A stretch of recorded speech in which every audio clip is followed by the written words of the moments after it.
ঠিক। অথচ আল্লাহ আদমকে সিজদা করতে বলে নাই, নির্দেশ কে দিয়েছেন? আল্লাহ। সিজদাটা কার জন্য? আল্লাহর জন্য। আদমকে সিজদা করতে বলে নাই, আদমকে কিবলা বানাতে বলেছেন, ঠিক কি না? দেখো আল্লাহ মানুষকে কত দামি করেছেন।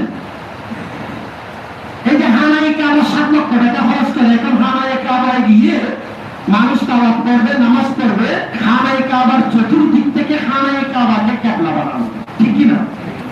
হানাই কাবার ইটাকে কি সিজদা দিল না আল্লাহকে দিল? হানাই কাবা এটা কি কিবলা বলা? হানাই কাবা এটা কি কিবলা? ঠিক আদম আলাইহিস সালামকে সিজদা করতে বলেছেন, সেটা আদমের সিজদা নয়, এটা কার উপর সিজদা? আর আদমকে কি বানাতে বলেছে? কিবলা। সেই দিন যারা সিজদা দিয়েছেন